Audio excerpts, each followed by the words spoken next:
Ek wil begin vanoggend, liewe broer en nee, vanmiddag, liewe broer en suster, wil ek begin met 'n stelling. Hoe verder ons van God af beweeg, hoe minder raak ons hoop. Die teenoorgestelde is ook waar, hoe nader ons aan God beweeg, hoe meer word ons hoop. Wat gebeur as die mensdom God vergeet? Hulle wat van God vergeet, het geen hoop nie. Daar is nie meer hoop op 'n toekoms nie, daar is nie meer hoop op 'n ewige lewe nie. En daarom is dit belangrik dat ons dalk net 'n oomblik stil staan by die definisie van hoop, want dit wat ons dalk dink hoop is dalk glad nie hoop nie. Hoop is baie meer teologies, met ander woorde, Bybels gebaseer en baie minder psigologies, en dit beteken emosioneel. Hoop is ook nie optimisme nie. Optimisme kom van die Latynse woord optimum, wat beteken, en dit verwys eintlik streng gesproke na 'n wêreldse beskouing of 'n lewenswyse waarin daarna gestreef word om die beste van die moontlike wêrelde waarin jy jouself bevind te gaan leef. Vandag word hierdie konsep oor die algemeen in 'n swakker sin verstaan. Elke terugslag of negatiewe toedrag van sake word in die lig van 'n positiewe toekomsverwagting beskou. En vandaar die moderne neiging van voorspoedsteologie. En dis nie waar nie. Dis 'n misleiding. Dit kan nie net goed gaan met almal wat gelowig is. Daar gebeur ook dinge in 'n mens se lewe wat jou vorm en jou maak soos God jou wil hê. Dis nie noodwendig wat jy wil hê nie, maar dis wat God van jou wil maak. Die teenoorgestelde van 'n optimistiese lewensbeskouing is pessimisme. En u moet my nou vanoggend glad nie verkeerd verstaan nie. Ek is nie teen optimisme nie. Ek is eerder daarvoor as wat ek vir pessimistiese lewensuitkykers. Optimisme is om jouself die heeltyd te vertel dat dit goed gaan, al gaan dinge nie so goed nie. Met ander woorde, jy is half besig om jouself sielkundig in te stel dat dit nie regtig so sleg gaan as wat dit gaan nie. Optimisme is ook nie noodwendig altyd realisties nie.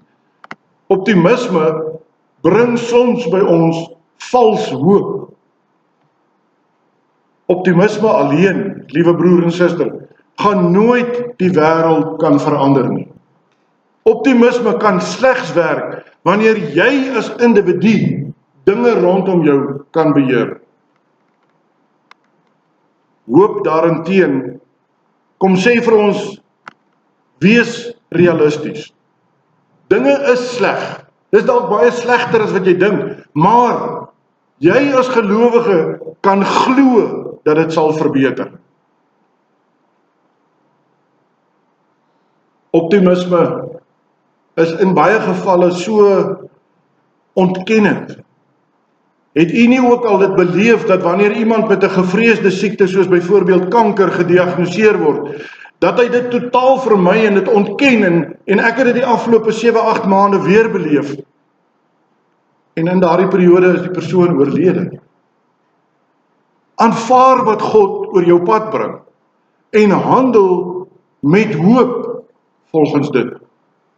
En dan sien ons daar bestaan, en ek het 'n bietjie naslaanwerk gaan doen, 3 tipes hoop wat algemeen tussen mense voorkom. Die eerste waarna ek u wil verwys, is gewenste hoop, of dan soos die Engelsman sal sê, wishful thinking. Dit gebeur wanneer jy dalk laat is vir jou werk, en jy kom aangery na 'n verkeerslig en jy sê, ek hoop hierdie lig word groen, sodat jy kan ry en nie verder tyd mors.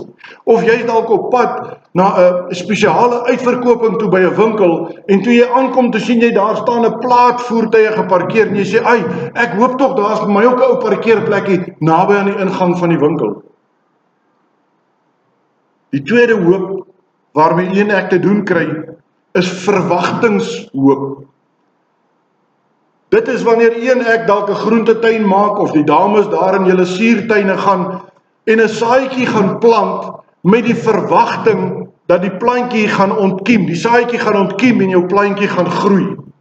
Anders as by die eerste hoop, het jy daarom iets gedoen waarop jy 'n verwagting kan hê. En dan kom ons by die derde hoop, en seker vir ons as gelowiges die belangrikste hoop. Die Bybel praat in Hebreërs 11, en ek gaan hom nou aanhaal, van daardie dinge waarop ons hoop, wat ons nie eers kan sien nie. Met ander woorde, u en ek kan vanoggend uit die woord van God 'n verband bring tussen hoop en geloof. Hoop aan die een kant en geloof aan die ander kant, want hulle gaan hand aan hand. Hebreërs 11, die eerste hoofstuk 11 vers 1 sê, wat is geloof? Daar staan, en ek haal dit aan, om te glo is om seker te wees van die dinge wat ons hoop, om oortuig te wees van die dinge wat ons nie sien nie. En dan net bietjie later in vers 6, dan kom hy daar en hy sê, as 'n mens nie glo nie, is dit onmoontlik om te doen wat God wil. Wie tot God nader, moet glo dat hy bestaan en dat hy die wat hom soek, beloon. Jy sien, ons kan nie geloof hê as ons nie hoop het nie. En ons kan ook nie hoop hê as ons nie geloof het nie. As daar niks is waarvoor u en ek kan hoop nie, waarin moet ons dan glo? As daar niks is wat ons in glo nie, wat se hoop is daar vir u en vir my in die lewe hier op aarde? En dan, baie pragtig, vind ons seker van die belangrikste deugde in die Bybel, vind ons in 1 Korintiërs 13, die hoofstuk oor die liefde.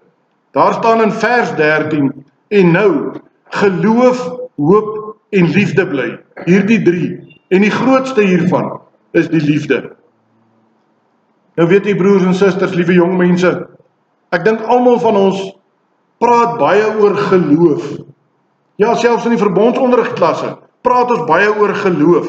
Ons praat baie van liefde, en ons het nou daar op die eerstejaarskamp weer gesien, hoe liefde tussen twee mense blom.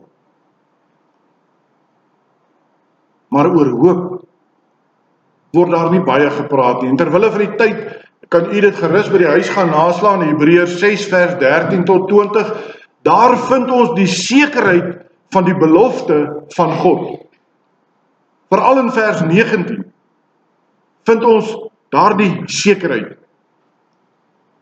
Hierdie derde hoop, hierdie sekere hoop, wat u en ek as gelowige kan hê, is 'n onwrikbare geloof. 'n Onwrikbare hoop op Jesus Christus, wat ons lewens vir ons dra.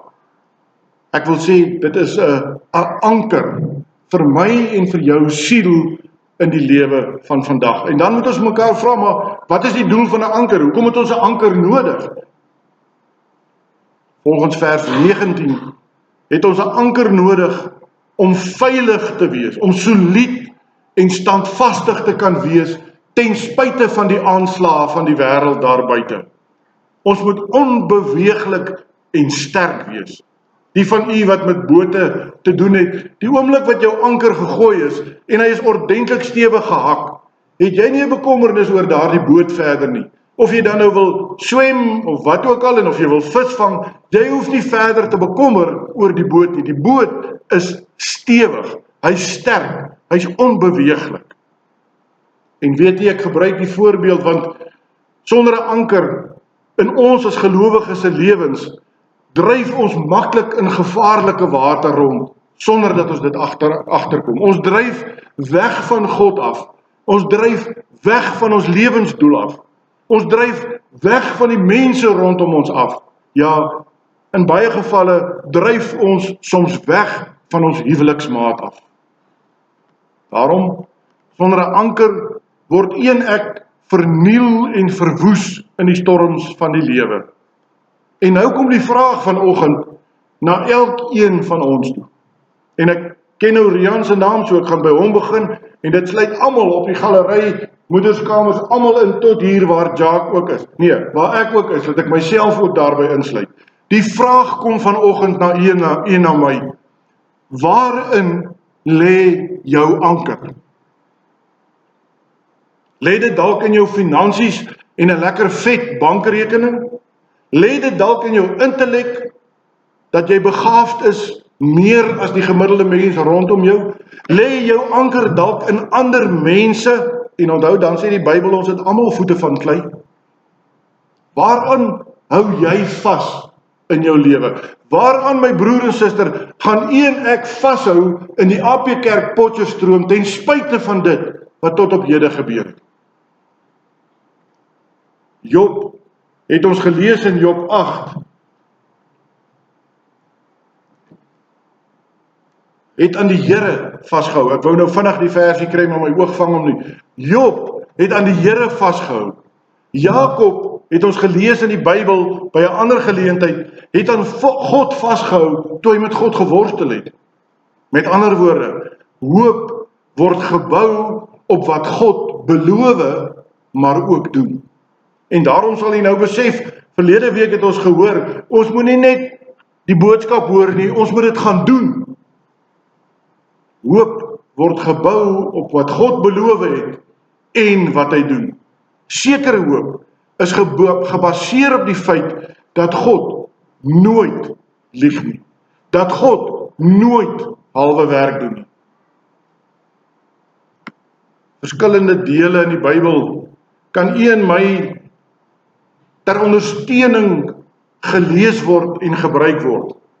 Maar besef u dat in die lewensstorms daar buite, het u en ek altyd 'n keuse. Ons kan kies om paniekerig te raak, of ons kan kies om te bid. Ons kan kies om bekommerd te raak, of ons kan kies om te aanbid. En dan het ek vir interessantheid bietjie gaan kyk wat die sielkundige navorsing vir ons gee oor die redes waarom mense hoop begin verloor. En weet u wat is die eerste belangrikste een wat uitgewys word? Mense verloor hoop wanneer hulle alleen of weggegooi of verwerp voel. En hoor net wat sê Hebreërs 13 vers 5. Hy sê, julle gedrag moet vry van geldgierigheid wees. Wees tevrede met wat julle het, want hy het gesê, ek sal jou nooit begewe en jou nooit verlaat nie. Ek sal jou nooit begewe en ek sal jou nooit verlaat nie. AP Kerk Potchefstroom, die Here sê vanoggend vir julle, ten spyte van die woelinge wat hier was, ek sal jou nooit begewe en ek sal jou nooit verlaat nie. Die tweede ding is wanneer ons mos voel dat dinge buite beheer raak. Nou het jy al mooi gedink, wanneer raak dinge buite beheer?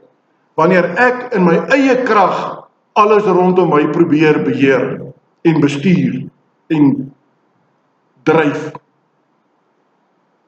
En dan kom die Here en hy sê vir ons in Jeremia 32:27, kyk, ek is die Here, die God van alle vlees.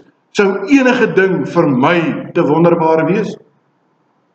Hoor u, vir alles wat ons 'n probleem het God vir ons 'n antwoord? Die derde ding waarna ons kyk is wanneer jy geen sin of doel vir jou lewe meer sien nie. En ons sien dit so baie vandag. Ek het met verskeie predikante gepraat wat ek ken in verskillende kerkverbande. En almal sê dat depressiwiteit is aan die orde van die dag. Mense voel dat daar geen sin meer is vir hulle bestaan hier op aarde nie. En dan kom die Here en hy kom sê vir so iemand in Jeremia 29:11, want ek weet watter gedagtes ek aangaande julle koester, spreek die Here, gedagtes van vrede en nie van onheil nie, om julle 'n hoopvolle toekoms te gee. En die Here kom vanoggend, gegeewe al die omstandighede, en hy kom sê vir die AP Kerk Potchefstroom, ek weet watter gedagtes ek aangaande julle koester. Nie gedagtes van vrede en nie onheil nie, om vir julle 'n hoopvolle toekoms te gee. Die volgende punt, wanneer iemand 'n swaar verlies gely het, as u dalk 'n geliefde aan die dood moes afstaan, dan raak ons so maklik moedeloos en sonder hoop. En dan kom Psalm 147 vers 3 en hy sê, hy genees die wat gebroken is van hart en hy verbind hulle wonde. Wat wil U meer hê, my liewe broer en suster, as hierdie wonde wat veroorsaak is in die afgelope maande en jare, dat die Here moet kom en hierdie wonde moet kom verbind, dat hy hierdie gebroke harte weer moet kom heel maak, maar U en ek moet 'n keuse maak, wil ons aanbid of wil ek paniekerig raak? Is ek beskikbaar en bereid dat die Here my sal hervorm en nuut maak? Wanneer U en ek nie het nie, en dis die volgende punt, wat ons so graag wil hê, dan raak ons mos ook moedeloos. Dan sê ons mos so maklik vir mekaar, ek bid, maar ek bid teen 'n plafon vas. En dan kom die Here en hy sê in Filippense 4 vers 19, en my God sal elke behoefte van julle vervul na sy rykdom in heerlikheid deur Jesus Christus. Jy sien, God dink altyd verder. Hy sien nie dat U en ek onsself hier teen 'n ding vasredeneer nie, hy dink 'n bietjie verder. Die volgende punt is wanneer jy skuldig voel oor iets wat jy gedoen het, en jy dink, dit is nie herstelbaar nie. Diegene van u wat met mekaar verskil het in die afgelope maande en jare, God kan dit herstel.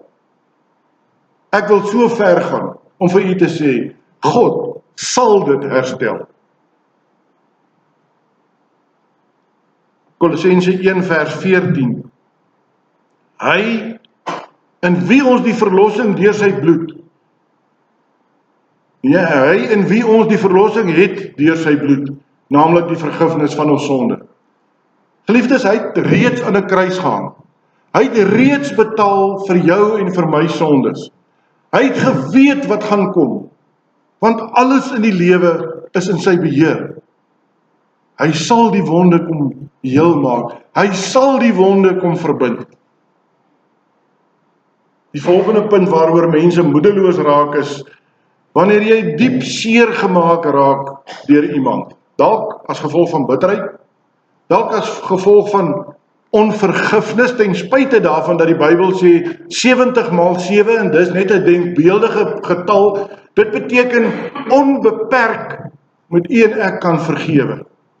En dan moet dit nie net wees, ja, ek vergewe die ou nie. Dan stap ek na die persoon toe en ek sê vir hom, broer Jan, ek vergewe jou vir wat jy aan my gedoen het. Dan kom ons by ware vergifnis uit. En dan sê Matteus 6 vers 12, en dit is die Onse Vader, broer Jacques het dit ook vroeër vandag aangemeld, vergeef ons ons skulde, soos ons ook ons skuldenaars vergewe. Het jy al bietjie gaan dink oor hierdie frase in die Bybel? As ons hierdie ding bietjie gaan verdraai en bietjie gaan oordink, dan staan daar dat as ek nie bereid is om my skuldenaars te vergewe nie, moet ek nie verwag dat die Here my sal vergewe nie. Vergewe ons ons skulde, soos ons ons skuldenaars vergewe. Met ander woorde, soos wat ek reeds vergewe het, Here vergewe my ook asseblief.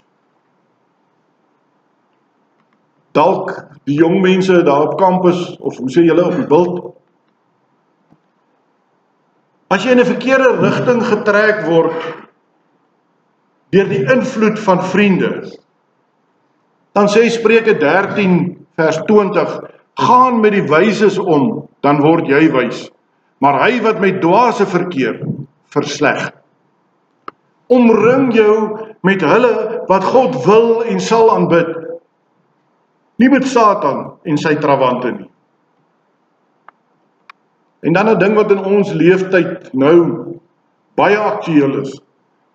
Wanneer vrees 'n houvas op jou lewe begin kry, wanneer jy angsbevange raak en naderhand moet begin kalmeerpille drink om net effens kop bo water te hou. Met ander woorde, as jy lam gelê word en jy dink aan opgee, dan kom Josua 1 vers 9 en hy sê, het ek jou nie beveel nie? Wees sterk en volmoed, wees nie bevrees of verskrik nie, want die Here jou God is met jou oral waar jy gaan. Die Here wys vir ons so ietsie van sy almag, want een ek kan kies, wanneer ek saam met die een wil wees en wanneer ek saam met daai een wil wees. Die Here sê, ek sal oral saam met jou gaan. As ek besig is om die stryd te verloor, het sy geloofsstryd, het sy lewensstryd, as ek besig is om die stryd te verloor, dan kom Romeine 8 vers 37 na een na my toe en hy sê, maar in al hierdie dinge is ons meer as oorwinnaars deur hom wat ons lief gehad het. Deur al hierdie dinge waardeur AP Kerk Potchefstroom moes gaan in die afgelope maande en jare, kom die Here en hy kom sê vanoggend vir elkeen van u, in al hierdie dinge is ons meer as oorwinnaars deur hom wat ons lief gehad het. Daarom my liewe broer en suster, ek wil 'n pleidooi by u kom rig. Ek sal op my knieë voor u kom staan en by u pleit, hou vas aan God se woord, want hierin en alleen hierin kan ek en jy hoop vind. God sal jou nie teleurstel nie. Jesus Christus, die lewende woord, moet jou en my anker in die lewe wees. Ek wil afsluit. En ek haal Jesaja 41 vers 10 met 'n rede vanoggend vir die AP Kerk Potchefstroom aan. Wees nie bevrees nie, want ek is met jou. Kyk nie angstig rond nie, want ek is jou God. Ek versterk jou, ook help ek jou, ook ondersteun ek jou met my reddende regterhand. Broer en suster, liewe jong mens, vat God op sy woord vanoggend. Hy sal herskep en hy sal herstel en hy sal 'n sieraad maak van die AP Kerk Kroonstad. U en ek moet net gewillige instrumente in sy hand wees. Amen. Kom ons bid saam. Here onse God, hoe wonderlik om u naam te mag aanroep ten spyte van woelinge en twis en onderstrominge wat ons in ons eie sondaar menswees veroorsaak in u kerk. Here, maar ons wil vanoggend kom pleit met alles wat in ons is. Vergewe ons, Here, want ons besef nie altyd waarmee ons besig is nie. Ons besef nie wat ons doen nie. Here, ek wil bid dat u elkeen in hierdie gemeente se harte sal gaan indring, dat ons in eensgesindheid sal nader na u tempel, dat ons sal opkom om u woord te kom hoor, om ons te kom versterk vir 'n nuwe week. En ja, Here, waar daar verskille tussen mense is, dat ons dit sal hanteer in broederlike, Christelike liefde. Here, kom verander nou ons denke, kom verander ons doen en late, kom verander ons totale menswees, dat ons soos u diensknegte kan wees by uitnemendheid. Dit bid ons met in diepe afhanklikheid in die naam van Jesus Christus ons Here. Amen. Waar staan julle, Jacques? Hoe ver is julle? Kom ons gee geleentheid vir die opneem van die liefdegawe, terwyl broer Jacques net gaan uitvind hoe ver is julle daar by die konsistorie. Ons gee vir die diakens geleentheid om die liefdegawe op te neem vir ons Here Jesus Christus.